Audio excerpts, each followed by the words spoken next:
Hello student, welcome to physics online classes of Symbiosia School.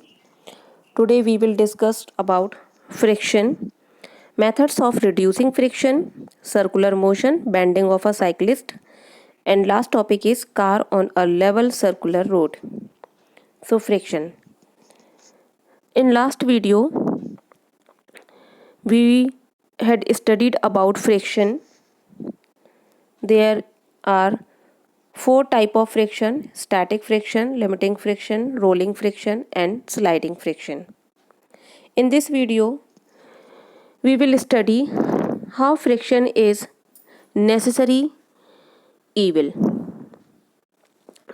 बहुत सारी situations में हम देखते हैं कि फ्रिक्शन जो है वो एक नेगेटिव रोल प्ले करता है. नेगेटिव रोल मीन्स ये रिलेटिव मोशन को अपोज करता है, जिसकी वजह से जो है बहुत ज़्यादा साउंड एनर्जी और हीट एनर्जी डेवलप हो जाती है, जो कि पार्ट्स मूव करते हैं. जैसे कि कोई मशीन चल रही है और वो उस मशीन के पार्ट्स के बीच में बहुत ज़्यादा फ्रिक्शन क्रिएट हो रहा है, तो वो बहुत ज़्यादा गर्म हो जाएगी और बहुत ज़्यादा उसमें साउंड क्रिएट होगा, अननेसेसरी साउंड उसमें बहुत ज़्यादा क्रिएट होगा.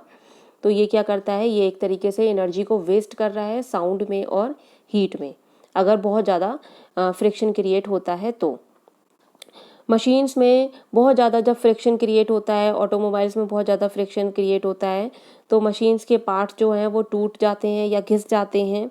और ऑटोमोबाइल्स में टायर्स वगैरह जो हैं वो फ्रिक्शन की वजह से फट जाते हैं या फिर बिल्कुल ही घिस के ख़राब हो जाते हैं.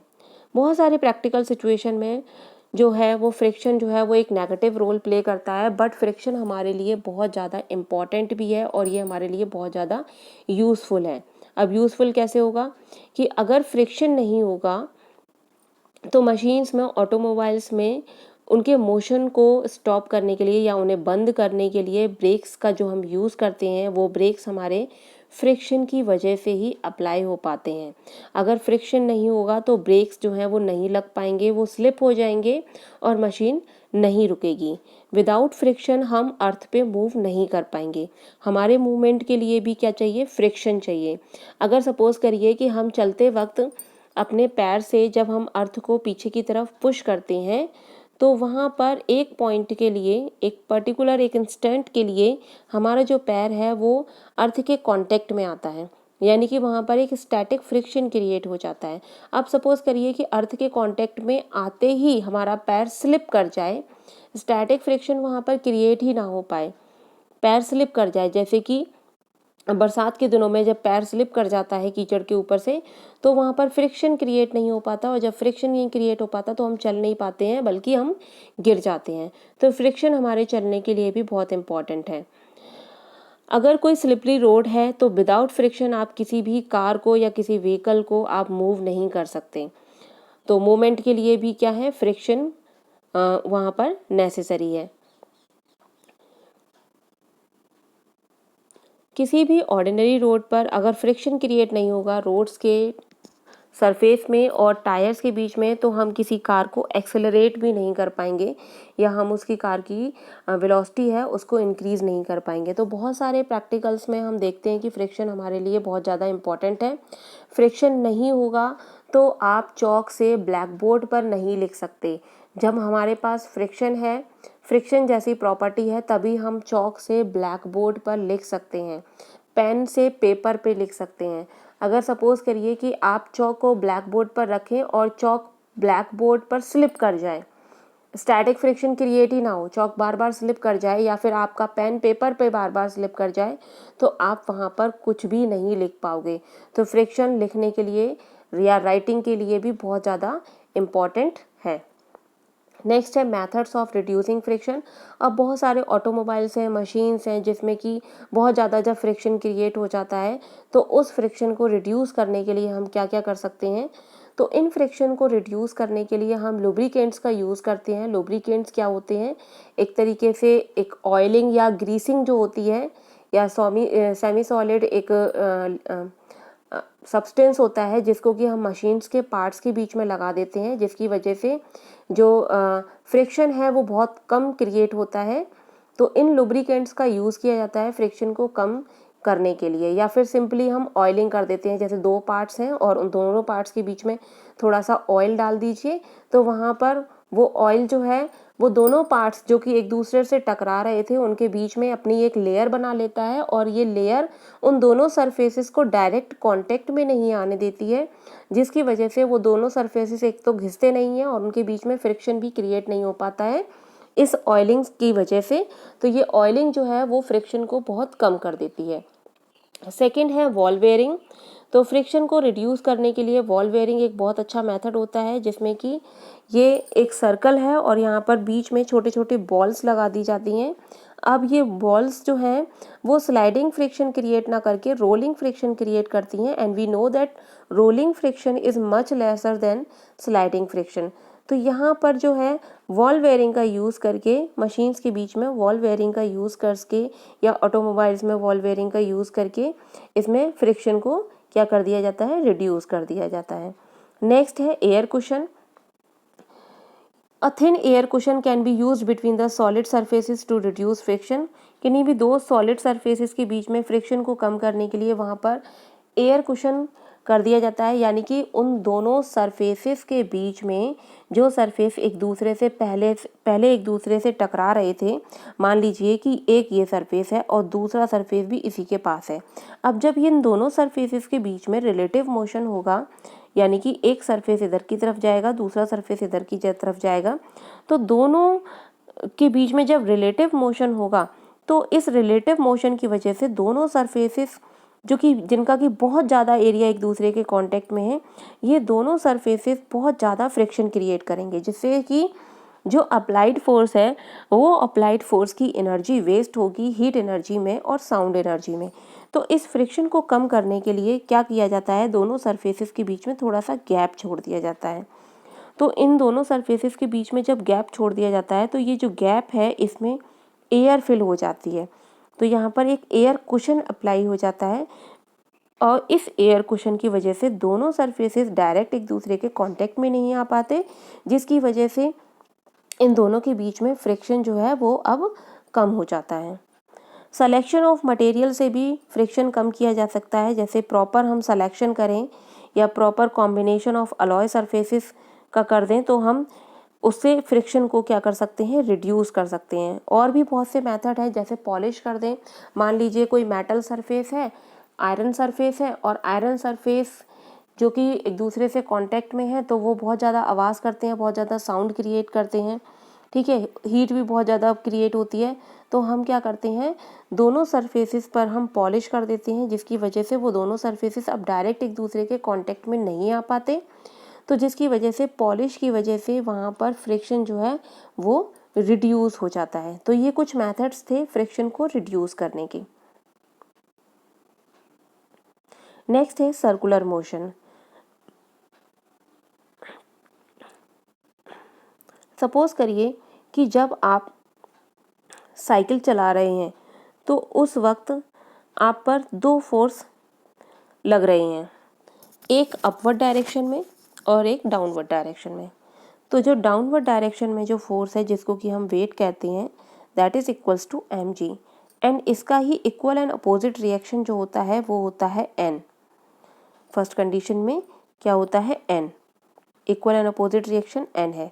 अब जैसे ही रोड पर कोई टर्न आता है, आपको टर्न करना है, ऑटोमेटिकली आपकी साइकिल जो है वो वर्टिकली, पहले वर्टिकल थी, 90 डिग्री का एंगल बना रही थी रोड पर, अब थोड़ा सा वो बेंट हो गई, आपने उसको थोड़ा सा झुका लिया, अपने आप ऑटोमेटिकली साइकिल आपकी थोड़ी सी झुक जाती है, आप उस पर ध्यान नहीं देते हैं। तो जब आपकी साइकिल झुक जाती है तो उस वक्त क्या होता है कि जो आपका वर्टिकल रिएक्शन था, जो एन आपका वर्टिकल रिएक्शन था, अब वो वर्टिकल लाइन से एंगल बना लेता है थीटा। ये एंगल बन गया, ये यहाँ पर एंगल बन गया थीटा। तो ये जो एंगल बन गया थीटा, तो इस वक्त एन जो है वो आपका, यानी कि रिएक्शन जो है वो आपका यहाँ आ गया। तो इस समय इस रिएक्शन के, जो कि वर्टिकल लाइन से थीटा एंगल बनाता है, इस रिएक्शन के दो कंपोनेंट्स हो सकते हैं, एक N cos theta vertical upward direction में, और एक एन साइन थीटा जो कि हॉरिजॉन्टल है पाथ की डायरेक्शन में, पाथ के सेंटर की तरफ है। तो ये n cos थीटा इस वक्त आपके इस mg को मेंटेन करके रखता है, ठीक है। और n sin थीटा क्या करता है, ये n sin थीटा आपको उस सर्कुलर पाथ पर नेसेसरी सेंट्रीपिटल फोर्स प्रोवाइड करता है। तो यहाँ पर ये n cos थीटा है, यही आपका इस सर्कुलर मोशन में जो आपका मुड़ने के लिए आपको सेंट्रीपिटल फोर्स चाहिए, जिसकी वजह से आप गिरे ना बल्कि उस सर्कुलर पाथ पर मुड़ सकें, उस सर्कुलर पाथ पर मूव कर सकें। ये सर्कुलर पाथ पर मूव करने के लिए जो सेंट्रीपिटल फोर्स मिलता है वो मिलता है इस n sin थीटा से, जो आपका नॉर्मल रिएक्शन का एक कंपोनेंट है। So the normal reaction acts in the direction as shown in the figure due to bending through the angle theta।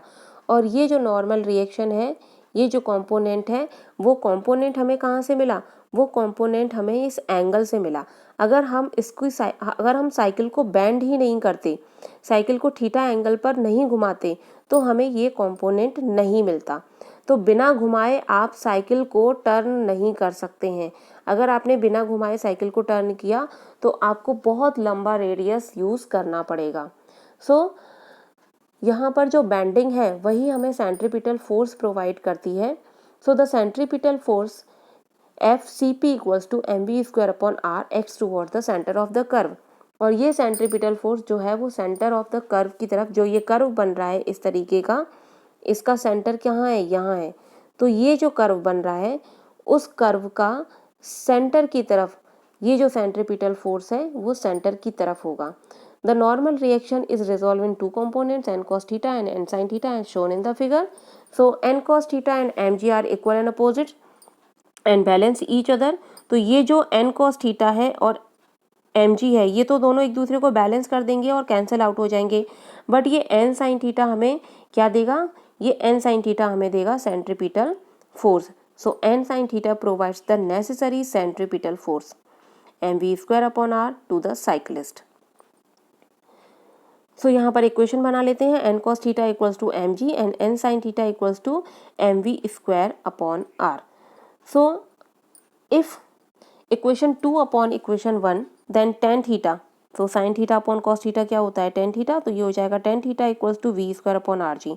यहाँ से थीटा हम निकाल लेंगे tan इनवर्स v²/rg, और यहाँ से आप v की वैल्यू भी निकाल सकते हैं। सो v इक्वल्स टू आ जाएगा √rg tan थीटा। तो बेसिकली यहाँ पर जो वेलोसिटी है साइकिलिस्ट की वो डिपेंड करती है रेडियस पर और एंगल पर, ठीक है। The cyclist will bend through an angle theta from the vertical. In reality theta will be little less owing the friction available on the road. तो प्रैक्टिकली क्या होता है, जो थीटा होता है वो जो है वो फ्रिक्शन वहाँ पर क्रिएट कर देता है, जिसकी वजह से साइकिलिस्ट जो है वो ईजिली वहाँ पर मूव कर पाता है। अब हम नेक्स्ट देते हैं कि एक लेवल सर्कुलर रोड है, उस सर्कुलर रोड पर अगर कोई कार मूव करती है तो उस कार में क्या क्या कंडीशंस अप्लाई हो जाएंगी। सपोज करिए ये एक सर्कुलर रोड है और उस सर्कुलर रोड पर ये कार मूव कर रही है। तो इस समय जो कार है वो कार जब स्ट्रेट चलती है तो उसका जो वेट है वो उसके नॉर्मल रिएक्शन से बैलेंस्ड हो जाएगा, ठीक है। इसका जो वेट है वो इसके नॉर्मल रिएक्शन से बैलेंस्ड हो जाएगा। लेकिन जब ये कार मूव कर रही है तो उस वक्त इसके स्टेयरिंग पर हम एक अप्लाइड फोर्स लगाते हैं, जिसकी वजह से उस स्टेयरिंग की वजह से जो कार है वो अंदर की तरफ क्या करती है, टर्न करती है, अंदर की तरफ क्या करेगी, टर्न करेगी। तो कार की स्टेयरिंग पर अप्लाइड फोर्स क्रिएट करके हम उस कार को नेसेसरी सेंट्रीपिटल फोर्स प्रोवाइड करते हैं, ठीक है। और ये सेंट्रीपिटल फोर्स ही उस कार को मुड़ने के लिए फ्रिक्शन देता है। If the road is in horizontal level the centripetal force required is given to the static friction. So centripetal force चाहिए हमें किसके लिए, स्टैटिक फ्रिक्शन क्रिएट करने के लिए, but the road and the between the road and the tyres, hence it is the static friction that gives centripetal acceleration to the car. तो यहाँ पर जो सेंट्रीपिटल फोर्स है, या तो कह लो कि सेंट्रीपिटल फोर्स है जो हमें स्टैटिक फ्रिक्शन क्रिएट कर रहा है, या जो उन कार और रोड के जो रोड का सरफेस है यानी कि सरफेस है और कार के जो टायर्स हैं उनके बीच में जो स्टैटिक फ्रिक्शन क्रिएट हो रहा है, वो स्टैटिक फ्रिक्शन हमें क्या देता है, वो हमें सेंट्रीपिटल फोर्स देता है। So the forces acting on the car are weight of the car, mg downward and normal reaction on the car which is reacted in upward direction, and static friction fs, static friction इस पर लग रहा है fs, और ये fs ही हमें क्या दे रहा है, fs ही हमें दे रहा है centripetal force. So since there is no acceleration in the vertical direction, कोई भी एक्सेलरेशन वर्टिकल डायरेक्शन में नहीं होगा, क्योंकि वर्टिकल डायरेक्शन में एक्सेलरेशन सिर्फ तभी होता है या फिर मोशन तभी होता है जब वो एक दूसरे से बैलेंस ना हो। अगर mg n से बैलेंस है तो वो एक दूसरे को कैंसिल आउट कर देंगे क्योंकि दोनों इक्वल है। अगर n ज़्यादा है, n का मैग्नीट्यूड ज़्यादा है तो जो ऑब्जेक्ट है या जो कार है वो ऊपर की तरफ मूव कर जाएगी, और अगर mg ज़्यादा है तो कार नीचे की तरफ मूव कर जाएगी। तो फर्स्ट कंडीशन में n equals to mg, the centripetal force is provided by the friction. तो यहाँ पर फ्रिक्शन जो है वो सेंट्रीपिटल फोर्स क्रिएट कर देता है। तो ये जो फ्रिक्शन है, ये फ्रिक्शन कौन सा है, static friction. For the safe turn of the car there is a limit of magnitude of the frictional force, it can not exceed mu S N. और ये जो फ्रिक्शन है ये ज़्यादा नहीं होना चाहिए म्यू एस एन से, अदरवाइज गाड़ी जो है वो अनबैलेंस्ड हो जाएगी और अनबैलेंस्ड होके वहाँ पर एक्सीडेंट होने के चांसेस ज़्यादा रहते हैं। So we know that n equals to होता है mg, so mv square upon r less than equals to mu S mg। तो यहाँ से हम v की वैल्यू को निकाल सकते हैं, m से m कैंसिल हो जाएगा, तो ये हो जाएगा v less than equals to under root mu S R G. तो यहाँ पर जो वेलोसिटी है वो डिपेंड करती है रेडियस ऑफ द रोड पे, क्योंकि जी आपका कांस्टेंट है और म्यू एस आपका सरफेसेस के लिए क्या रहेगा, कांस्टेंट रहेगा। जो भी रोड है उसका जो भी सरफेस है उसके लिए कोफिशिएंट ऑफ फ्रिक्शन की वैल्यू सेम रहेगी। तो आपका जो v है वो डिपेंड करेगा r पर, यानी कि रेडियस पर डिपेंड करेगा। क्लियर है? सो आप लोगों ने जब देखा होगा कि जब हम हिल स्टेशंस पे जाते हैं तो हिल स्टेशंस पे क्या होता है, जो ड्राइवर्स होते हैं जो कि वहाँ के रोड्स के और वहाँ के ट्रैक्स के बहुत हैबिचुअल होते हैं, तो वो लोग क्या करते हैं, एक शार्प एकदम से टर्न ले लेते हैं। हम जो पीछे बैठे होते हैं लोग, उनको ये लगता है कि उनको थोड़ा सा डर लगता है, उनको लगता है कि कहीं ऐसा ना हो कि गाड़ी नीचे गिर जाए, बट ऐसा नहीं होता है, क्योंकि उन लोगों को कहाँ पर कितना फ्रिक्शन क्रिएट करना है, कब कहाँ पर कौन सा टर्न है, ये इस चीज़ के बारे में पूरी जानकारी होती है। तो वो क्या करते हैं, लॉन्ग रेडियस नहीं लेते हैं, वो शॉर्ट रेडियस लेते हैं, छोटा रेडियस लेते हैं, और छोटा रेडियस लेकर वो अपनी वेलोसिटी को क्या कर देते हैं, हाई कर लेते हैं, और यहाँ पर वेलोसिटी जो है वो हाई हो जाती है, वेलोसिटी मैक्सिमम हो जाती है, और जब वेलोसिटी मैक्सिमम हो जाती है तो वो उस गाड़ी को बैलेंस करके वहाँ पर मूव करा सकते हैं। ठीक है, तो ये आपका था बेंडिंग रोड पर कार को टर्न करना।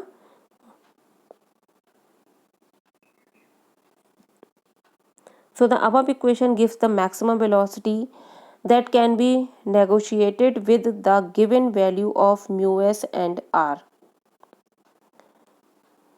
On the other hand, mu s required for negotiating a curve of radius r with velocity v is given by mu S is greater than V square upon R G. तो यहाँ पर अगर हमें mu S की value निकालनी है, यानी कि हमें उस रोड को कितना कोफिशिएंट ऑफ फ्रिक्शन देना है, तो उसको हम यहाँ से कैलकुलेट कर सकते हैं, जो कि ज़्यादा होना चाहिए V square upon R G के रेशियो से। So thank you.